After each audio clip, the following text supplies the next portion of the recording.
আসসালামু আলাইকুম। Hello everyone, কেমন আছেন সবাই? আশা করতেছি সবাই অনেক ভালো আছেন। আজকে যে কি করতে নিছি মানে আমি নিজেও বুঝতেছি না। মানে আজ কয়েকদিন মনে হচ্ছে যে কিছু একটা বানাই, পিঠা বানাইতে ইচ্ছা করতেছে। মানে খাইতে যেহেতু ইচ্ছা করছে তো বানাইতে তো হবেই।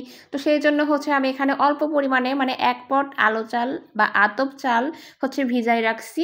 তো ভিজায় রাখে হচ্ছে আমি সুজি বানাবো। যে পিঠাটা বানাবো সেই পিঠাটার জন্য হচ্ছে সুজি প্রয়োজন। তো চাউলের গুঁড়া মানে চাউল দিয়ে আতপ চাউলের সুজি করলে কিন্তু এটা বেশি ভালো লাগে। তো এই কারণে হচ্ছে আমি সুজিটা করে নিচ্ছি। তো সুজিটা তো করে নিলাম, আর এখন হচ্ছে খেজুরের গুড় নিছি।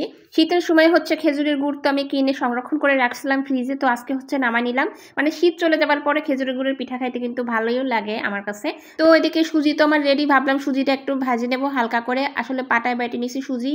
তো যাই হোক, যেহেতু গ্রামে, এটা কিন্তু আমার গ্রামের বাড়ি, আমি সেখানেই মানে গ্রামের পরিবেশেই কিন্তু, যেহেতু আমি গ্যাসের চুলায় রান্না করতেছি, আলাদা একটা রান্নাঘর আছে আমার।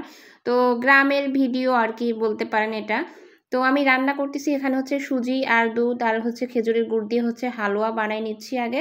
আর হালুয়াটা বানাই নিয়ে তারপর হচ্ছে আমি চাউলের গুঁড়াটা আর কি রেডি করব। তা এখন এই যে পানি নিয়ে নিচ্ছি আর হচ্ছে লবণ দিয়ে দিচ্ছি ভালো করে ফুটায়। তারপর হচ্ছে চাউলের গুঁড়া মানে যে আটাটা, সেই আটাটা আর কি ভালো করে কাই করে নেব।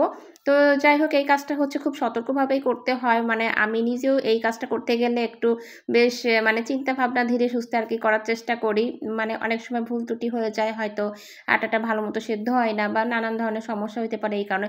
আমি আবার অত অভিজ্ঞ না, তবে এই সংসার জীবনে যত বছর বিয়ে হয়েছে মানে ইদানিং একটু একটু করে অভিজ্ঞতা হচ্ছে আর কি। এই মানে আগে তো কাজে একটু ফাঁকিঝুঁকি ছিল আমার বলতে গেলে।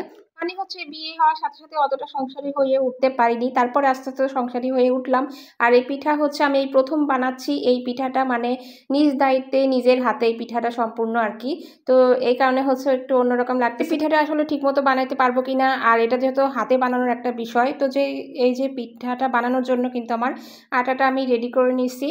তো এখন হচ্ছে বানানোর পালা। তো এই যে নিয়ে নিলাম, মানে এটাকে কি বলে, অনেকে অনেক নামে বলে। গ্রামে হচ্ছে আমাদের এখানে কিন্তু কুশলি পিঠা বলে, আবার কেউ বলে পুলি পিঠা, এক একটা এক এক নামে আর কি এক একজনে বলে। তো আমি এইভাবে আর কি নিজের হাতে চেষ্টা করে করে এই যে এই পর্যন্ত বানাইছি। তো অল্প পরিমাণেই বানাইলাম, যেহেতু একা হাতে বানাচ্ছিলাম এই কারণেই।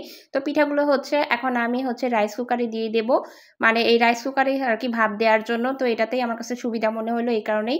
তো আমি এক এক করে পিঠাগুলো হচ্ছে রাইস কুকারে দিয়ে দিছি, এইগুলা যেন তাড়াতাড়ি হয়ে যাবে আর কি। তো যাই হোক, এই রাইস কুকারের মাধ্যমে কিন্তু পিঠাটা বানাতে বেশ ভালোই সুবিধা লাগলো আমার কাছে। তো আমি এই ফার্স্ট আর কি এইভাবে বানাইলাম। তো এই যে এখন আমি উঠাই নিচ্ছি, মানে হাতে যখন এই পিঠাটা বানাইলাম প্রথমবার মতো, তো পিঠাটা যেমনই হোক তো মাশাআল্লাহ এটাই ভালো হয়েছে আমার কাছে, আর খেতেও ভীষণ মজা হয়েছিল। তো আজকের মতো ভিডিওটা এই পর্যন্ত। সবাই ভালো থাকবেন, আল্লাহ হাফেজ সবাইকে।